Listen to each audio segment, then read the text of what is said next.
Olá, boa noite. Eu sou a Clara Carvalho, atriz, diretora de teatro, tradutora, professora. Eu faço parte do núcleo artístico do Grupo Tapa.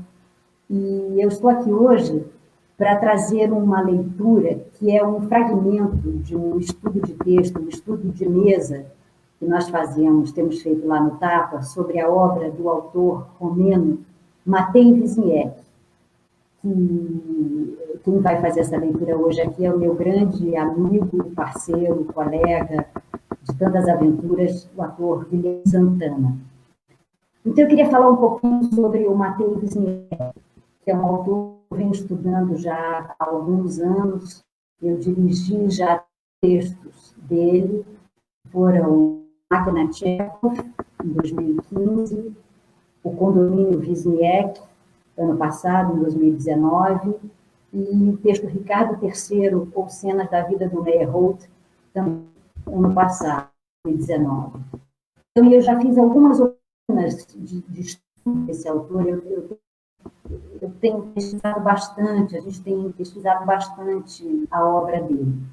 Então, é o seguinte, o Wisniewski, ele é um autor que nasceu em 1956, na Romênia, né, próximo ali à capital da Romênia, Bucareste, né? E ele teve, então, toda essa primeira infância dele morando na Romênia, ainda sob o domínio soviético, né? Todo aquele período inicial, né, da vida dele, década de 60, década de 70, vai até 1991, né? Em 91 tem o esfacelamento do Império Soviético. Mas até lá, a Romênia era um satélite soviético, né, com um governo dependente, tá, um regime, principalmente do Ceausescu, né, ditatorial, terrível.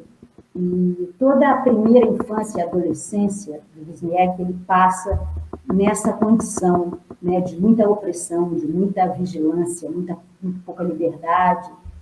E em 1987, ele sai da Romênia e se exila em Paris, onde ele mora até hoje, né? Isso em 1987. Então, ele sempre diz que ele tem, em relação à língua, ele tem a língua original dele, que é o romeno, né? E o francês, que é uma segunda língua, que é a língua na qual ele passa a escrever a partir de 1987. Então, que ele tem uma amante. Ele considera a língua francesa uma amante que ele trata com muita delicadeza, com muita cortesia, com muito encanto, né, que não é a primeira língua dele. Então, na obra do Wisniewski, que a gente passa a conhecer a partir de 87, década de 90, né, a gente reconhece nele esse autor que ele tem uma língua, que vem traduzida para o português depois, que tem em si já um certo estranhamento, tem um encanto especial, porque ele não é um autor de língua francesa, ele é um autor que passa a escrever em língua francesa. Mas então, como é essa obra do Wisniewski? É assim, um autor de raiz, ele é poeta, né? A origem, ele primeiro escreve poesia. E toda a obra dramatúrgica dele tem essa raiz na poesia. Então, ele é um autor que uma grande influência dele é o Ionesco, né, que é o grande autor do teatro do absurdo, um dos esteios, né, da dramaturgia do absurdo. O Wisniewski é um fã dele, um aprendiz da obra do Ionesco, e ele é um fã da dramaturgia. Toda a dramaturgia surrealista, ele vai beber nessa dramaturgia. E é um autor do teatro, eu diria que é um autor do teatro do absurdo, sim.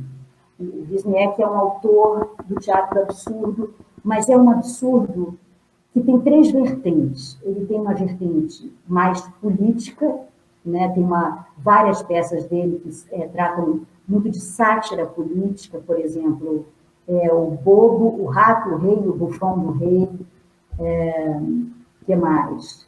Tem uma série, Migrantes, que é uma obra dele agora de 2017, que é uma obra sobre, tem uma variante que não cabe mais ninguém nessa droga desse barco, que é sobre esses migrantes do norte da África, ali do Oriente Médio, né? Todo esse drama desses barcos que as pessoas afundam dentro dele, Migrantes é sobre isso. Enfim, ele tem algumas peças sobre esse aspecto estritamente político mesmo. Aí ele tem peças que são releituras, que são brincadeiras, diálogos com autores por quem ele é apaixonado, como Chekhov, Beckett e Ionesco. Eu dirigi uma peça dele chamada Máquina Chekhov, em que os personagens de Chekhov vêm cobrar do Chekhov os seus destinos trágicos, o seu sofrimento, as suas doenças, as suas desgraças. É uma peça muito engraçada. Tem o Último Godot, que é em cima do Esperando Godot, do Beckett, também, que é uma graça, que é uma peça curtinha, sobre um encontro do Beckett com o personagem Godot numa calçada de Paris, onde o teatro é depois reinventado. O teatro morre e ele é reinventado ali naquela calçada. Tem uma outra peça que se chama Por que Écuba?, em que ele vai destrinchar com muito humor o porquê, né, da desgraça de Écuba, com muita delicadeza e com muito encanto, e muita paixão. Né? Ele conversa muito com os autores por quem ele é apaixonado, e sempre com humor, com delicadeza. Para quem gosta de teatro, é um prato cheio. Como gosto muito de Beckett, gosto muito de Chekhov, de Ionesco também, me encantou a obra do Wisniewski. E tem peças que meditações existenciais. Esta peça, da qual nós vamos ver hoje esses dois fragmentos que o Virdana vai para nós, elas fazem parte de um livro chamado Teatro Decomposto ou Homem Lixo. É uma peça de 1997.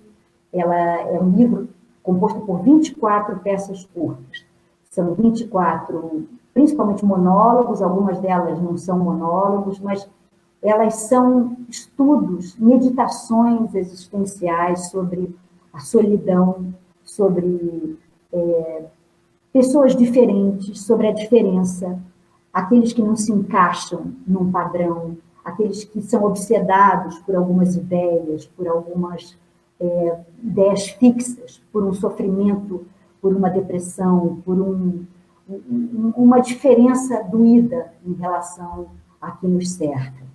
São 24 peças que ele dá o nome de Teatro Decomposto, tanto porque elas podem ser montadas como o diretor ou como os autores quiserem. Você pode usar uma, pode usar duas. No meu espetáculo, Condomínio Wisniewski, que foi feito a partir de um estudo de meses desses textos, por vários atores, eu utilizei 6, que tinham sido feitos, eram exercícios muito interessantes de 6 atores, que a gente foi costurando e criou um espetáculo chamado Condomínio, como se essas pessoas fossem todos moradores desse mesmo prédio, né, de pessoas, de vizinhos que não se conhecem, e que caminham para uma comunhão, para um estado de... o Wisniewski, ele nunca é depressivo. O Wisniewski, ele tem sempre uma saída no final. Ele tem o que eu chamo de uma melancolia esperançosa. É duro, é sofrido, mas as coisas muitas vezes terminam no mar, terminam no horizonte, terminam com um amanhecer. É muito presente na obra do Wisniewski esse amanhecer. E ela é sempre permeada por um humor, tem sempre um sorriso. Tem dor, mas com um sorriso. Então, eu acho que a gente tem que ter em mente, para assistir o Wisniewski, essa estranheza dele como um cidadão que sai da Romênia, que é um país, né, onde tem a Transilvânia, onde tem o Drácula, onde existem florestas, onde vivem ursos, né? Um país próximo da Turquia, um país onde existem muitos ciganos, um país de domínio soviético, mas que só tem uma identidade muito forte. Eu acho a Romênia fascinante.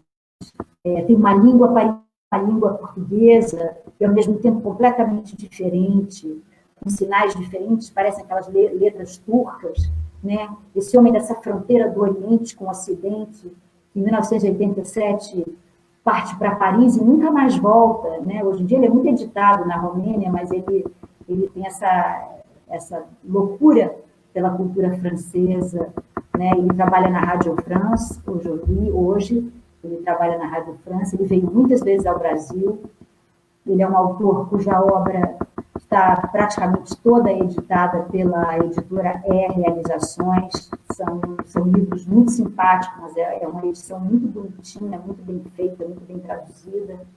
Então, a plateia brasileira teve acesso a essa obra do Wisniewski. Eu acho que por esse motivo também ele tem sido tão montado.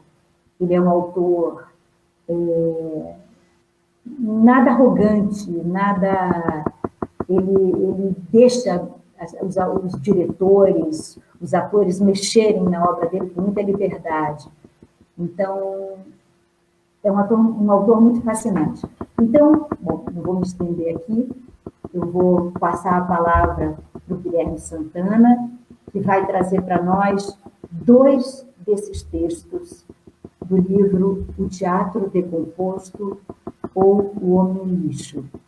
Guilherme, com você. Você tem a dimensão da estranheza desse dia.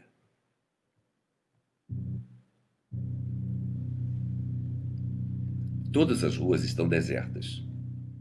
Todos os carros foram abandonados, como se seus ocupantes tivessem freado bruscamente e, em seguida, ido se esconder em algum lugar. Quanto aos prédios, quase todas as portas e janelas estão abertas. Nenhum barulho vem do seu interior e nenhum gesto trai qualquer presença humana. As ruas estão repletas de objetos jogados, no susto, como se estivessem atravancando aquela multidão apavorada de gente em fuga. Centenas de bolsas, chapéus, guarda-chuvas, cestas, casacos, bengalas, sobretudos, carrinhos tombados, espelhos quebrados. Na empresa onde você trabalha, ninguém. Você sobe até o 5º andar, que é onde fica seu escritório, entra e espera alguma coisa acontecer. Mas nada acontece. As secretárias não vieram. Seu chefe não o chama. De todo modo, você pega seus arquivos e tenta trabalhar um pouco.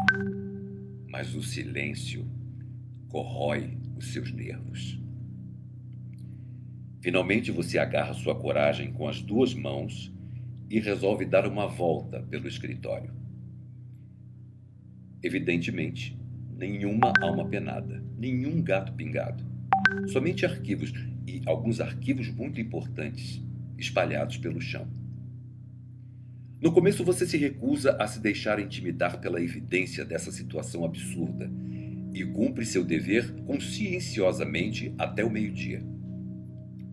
Então você sai, como sempre, para comer no seu restaurante preferido.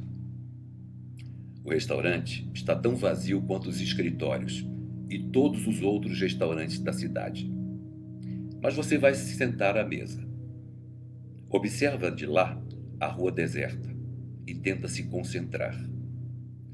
Será que não se trata de um pesadelo coletivo do qual você foi o único a escapar? Ou então é uma farsa monumental, um verdadeiro complô da cidade inteira contra você? Será?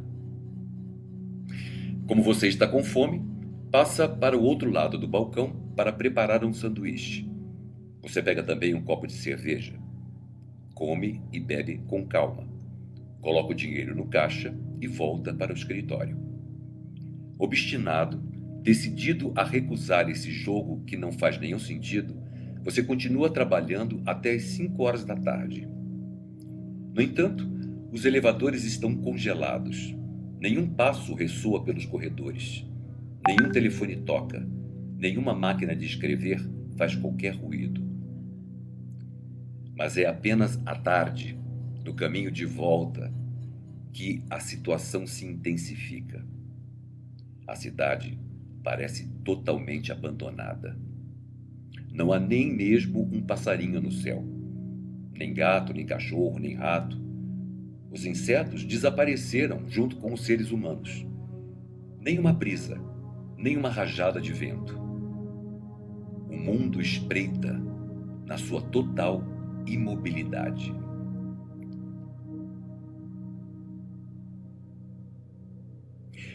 O ar se condensa num silêncio pavoroso.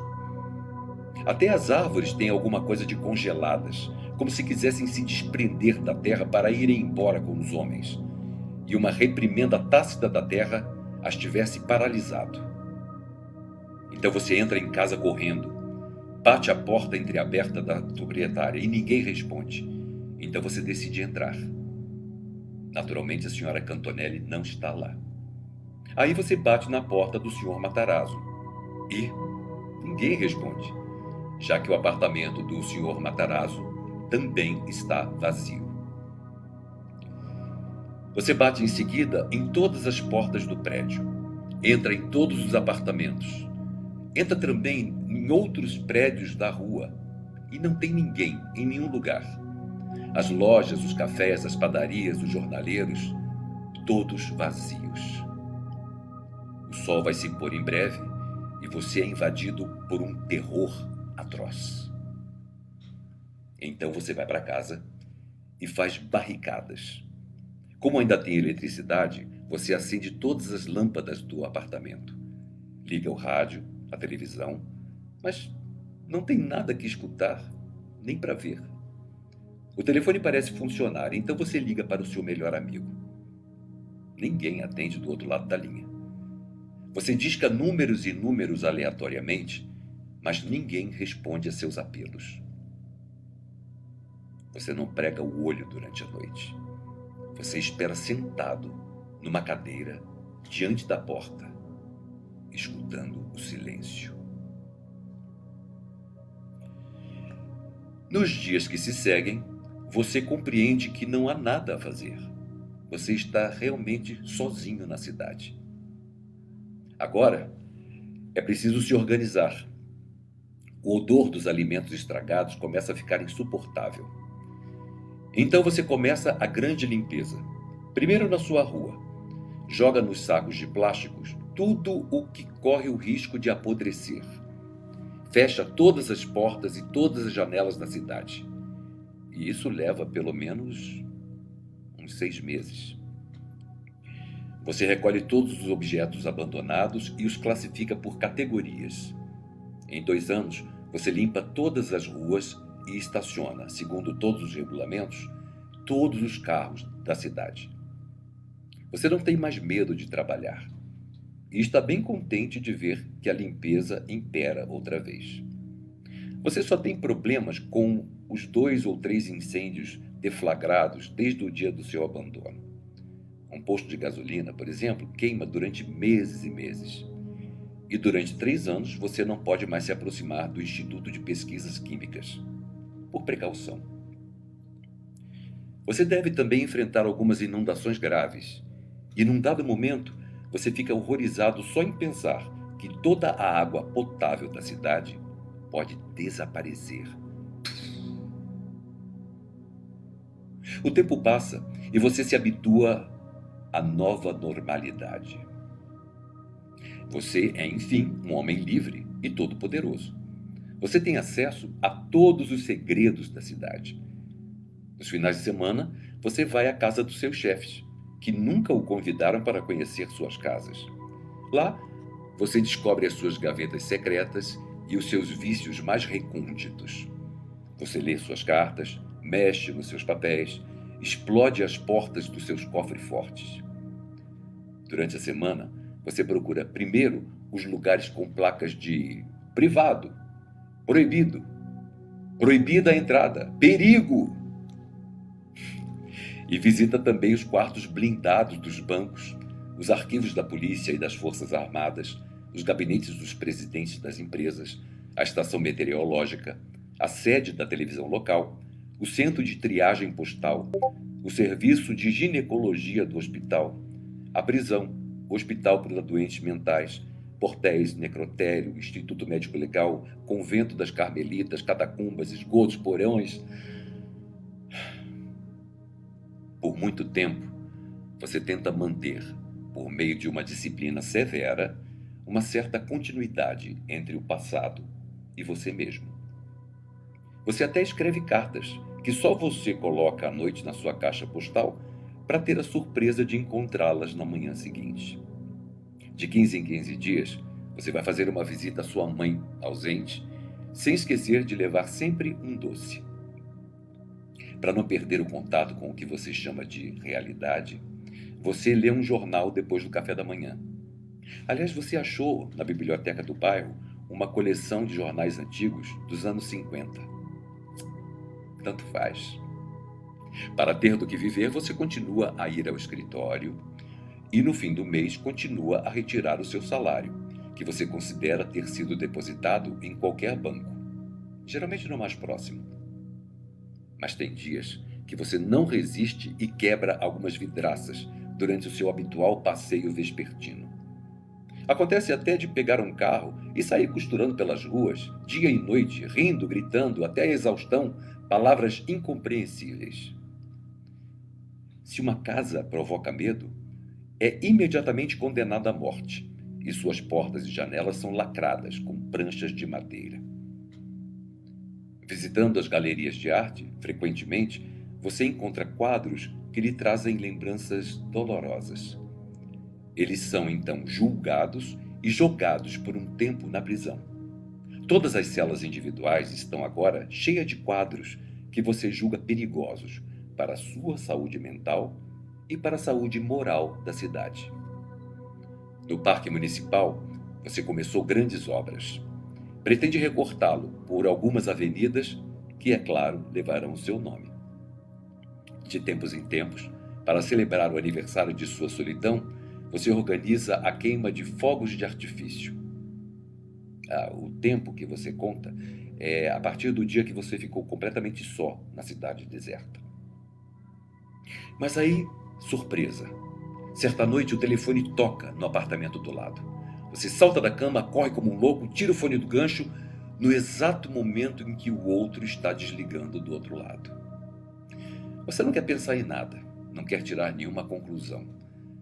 Trata-se, aliás, da metódica autocensura que você carregou durante a vida toda, esses anos todos. Há um sorriso ferino que não abandona jamais o seu rosto, desde que os telefones tocam cada vez mais na cidade.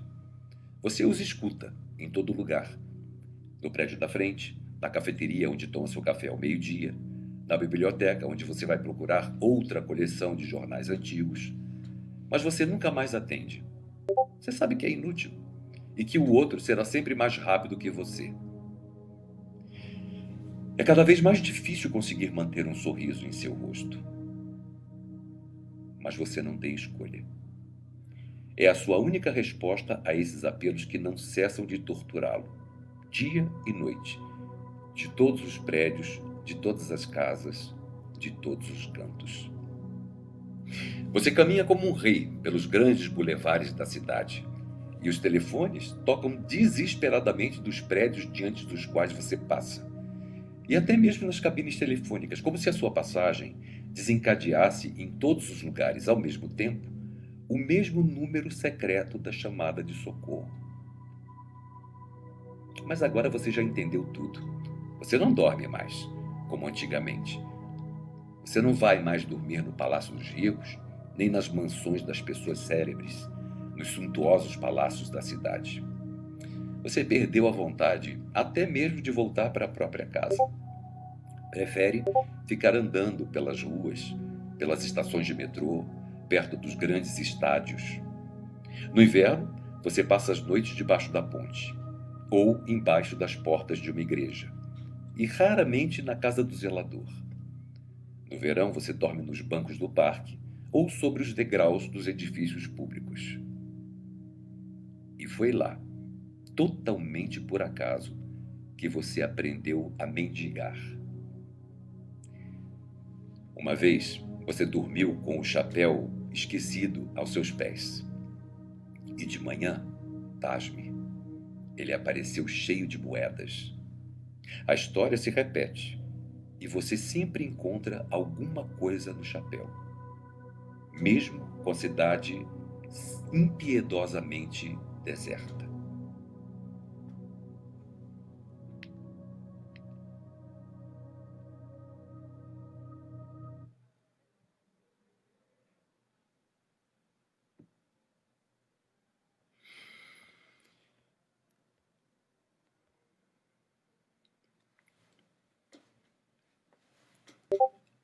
alguns dias atrás, eu escutei um barulho atrás do espelho do banheiro. No começo, eu não prestei qualquer atenção. O espelho sempre esteve lá. Eu sempre me barbeei diante dele. Mas o barulho acaba de se repetir. É um barulho surdo, um pouco humano. É como se um passarinho se chocasse contra a parede. Eu até verifiquei se do outro lado da parede do banheiro não havia marcas. Mas não. O outro lado se encontra no vão da escada e a parede está limpa, ninguém a tocou. Mas o barulho se repete.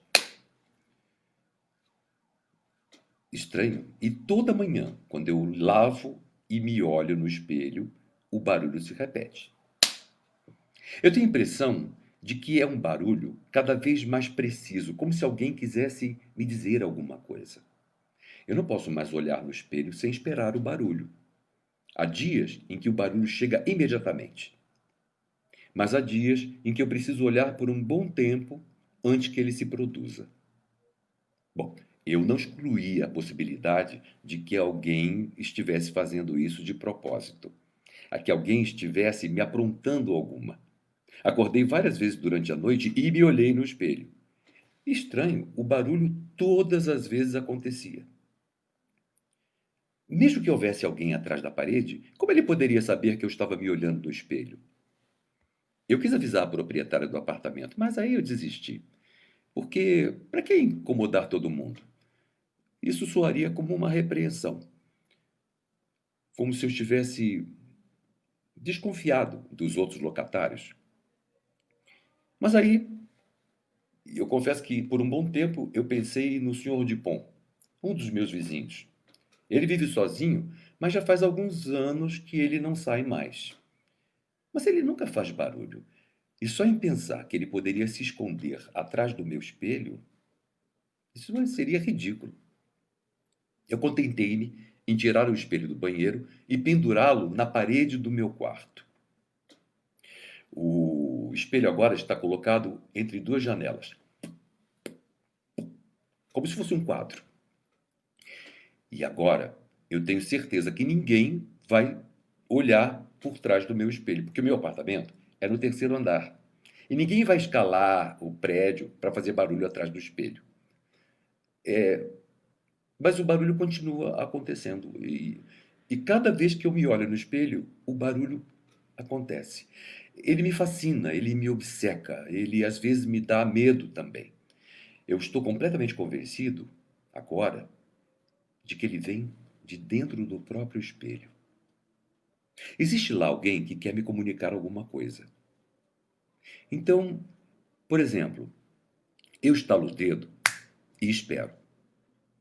Depois de alguns segundos, quase que identicamente o barulho se repete, como se fosse eu mesmo estalando.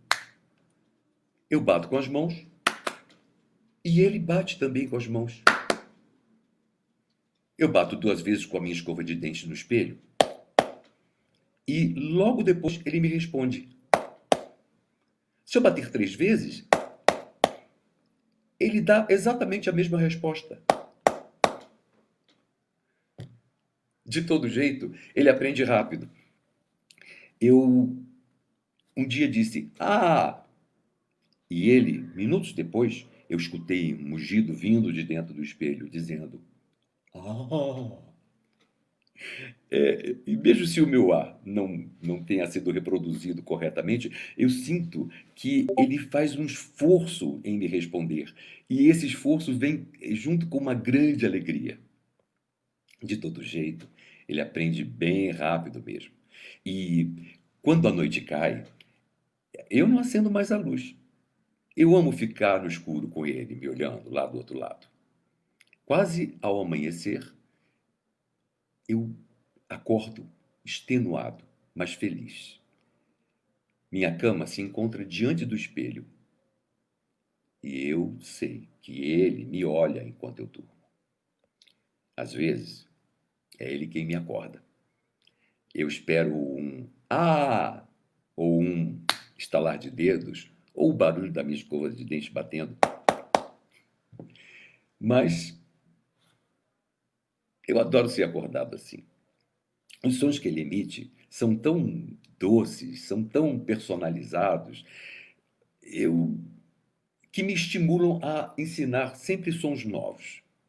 Então, eu lhe digo: "Ou", e ele me responde: "Ou". O seu "ou" chega cada vez mais depressa e se parece cada vez com o meu "ou". Se eu digo "sim", ele me responde "sim", quase em êxtase. Todos os barulhos do meu quarto, eh, estão lhe sendo familiares. Diante do espelho, quando eu estou comendo, ele aprendeu a reproduzir todos os barulhos que eu faço com a louça. O barulho que ele mais gosta é o tilintar dos copos. Então, eu encho um copo para ele e faço um brinde à sua saúde. Eu sorrio e ele também aprendeu a sorrir. De vez em quando, o nosso diálogo me dá medo. É porque ele aprende rápido demais, né? Ele capta os sons da minha vida com uma energia grande demais. É como se um buraco negro aspirasse aos poucos a minha identidade. E eu me sinto esvaziado. Uma noite, eu pensei ter um pesadelo. Eu escutava no meu sono um tipo de tic-tac monstruoso, como se meu quarto estivesse se tornando um enorme mecanismo hidráulico. Eu estava muito cansado para acordar, mas o meu cérebro adormecido fazia esforços para esquecer e para abafar esse barulho uniformemente repetido, que aumentava, aumentava, aumentava cada vez mais. E quanto mais as pulsações se tornavam ameaçadoras, mais eu não conseguia dormir e eu acordei sobressaltado. E percebi que o barulho que ele me remetia dos espelhos correspondia aos barulhos da batida do meu coração. Ele aprendeu bem todos os sons fonéticos, mas ainda não fala, né? E eu tenho certeza que ele prefere as vogais. As consoantes ele tem ainda alguma dificuldade em respeitá-las. Às vezes eu digo e ele me responde um pouco gozador. Ih! Aí eu lhe dirijo um zzz, e ele me responde Quando eu digo zero, ele me responde olhos. A maior parte do tempo, ele me respeita, ele me repete. Todas as vezes as palavras que eu proponho. Mas não é sempre. Às vezes eu lhe digo, eu sou. E ele me responde, eu sou. Eu lhe digo, tu és. E ele me responde, tu és. Eu sei, eu compreendo que eu corro um grande risco ensinando-lhe a falar, mas é a única maneira que eu vejo de conduzi-lo a me dizer quem ele é. Hoje, ele compreendeu a lógica da linguagem articulada e me disse: socorro! Bom, eu estou no fim da linha. Essa história já dura mais de 6 meses e eu tenho a impressão de ter deslizado para um mundo paralelo que está me transformando em espelho. Olha, o seu grito é tão desesperado que eu não aguento mais escutá-lo. Frequentemente eu saio para me esconder, para dar voltas em torno da minha casa, andar sozinho nas ruas e faço isso até amanhecer. Mas quando eu volto, ele me recebe imediatamente com um socorro! Para poder dormir, eu ponho um tampão nas orelhas. Cubro também o espelho com um lençol. Cubro tudo e ele continua gritando: socorro! Socorro! E escuto isso no sono. Eu decidi que eu não falo mais com ele. Não tenho mais nada a lhe dizer. Ele percebeu. Você sabe que eu acho que eu poderia matá-lo, quebrando o espelho. Mas isso seria um crime. Então, eu tenho pensado muito, buscando uma solução. Eu sei que ele quer que eu o tire dali. Na verdade, ele não grita mais socorro, mas ele sussurra: me tira daqui, me tira daqui. O nosso diálogo está praticamente desfeito. Nós poderíamos ter continuado. Ele era muito talentoso, ele, com as nuances, ele tinha humor. Mas não, ele se recusa a se aprofundar na linguagem articulada. Ele quer que eu o tire de lá de todo jeito e ignora que o aprofundamento do nosso diálogo talvez pudesse tê-lo salvo. A sua voz agora se tornou bastante clara, bastante humana. É quase a minha voz, mas um pouco mais tremida, um pouco mais cansada. Mas como eu não posso, no momento, tirá-lo de lá, eu o levo comigo nos meus passeios. Eu saio com ele todos os dias. Coloco o espelho debaixo do braço e arrasto-me horas e horas pela cidade. Isso parece ter um efeito calmante sobre ele, que já conhece todas as ruas, todos os jardins públicos. Temos o nosso café preferido, onde passamos nossas tardes intermináveis. É lógico que eu não falo com ele em público. Não falo com ele enquanto estamos na cidade. E ele também tem a decência de não me interpelar. Ele fica quietinho ali. Nós visitamos todos os museus, todas as igrejas, todos os monumentos, e ele calado. Mas em casa, nossa história recomeça. Eu sei que ele entendeu a minha impotência e ele faz um grande esforço para não me pedir mais nada. Mas sabe que o seu silêncio me tortura. E ainda mais porque eu escuto a sua respiração. E a respiração dele se parece com a minha. Eu posso senti-lo dentro do meu espelho.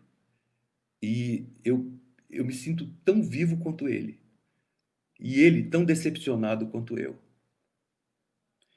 Quando estamos mais fatigados para passear, então nós lemos. Eu pego alguma coisa, coloco o espelho sentado na cadeira, em frente à minha poltrona, e leio para ele Edgar Allan Poe ou Jorge Luiz Borges. Não, eu não poderia jamais tirá-lo de lá. E eu acho que ele entendeu. Por isso que ele ficou mais tristinho. Agora nós falamos do tempo, falamos dos preços das coisas, do trabalho. Eu digo, tá um dia bonito hoje. E ele responde, sim. Aí eu digo a ele, o senhor Bartolomeu foi comida por animais bizarros. E ele responde, é mesmo. Mas o que ele não sabe é que nesse meio tempo eu pedi minha demissão do emprego e saldei todas as minhas dívidas. Sabe, eu não posso deixá-lo assim. E já que eu não posso fazê-lo sair, eu resolvi eu mesmo entrar. E é isso que eu vou fazer agora. Fui.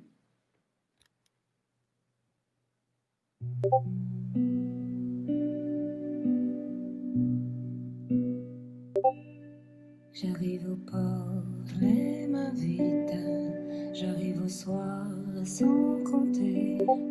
Et à chaque matin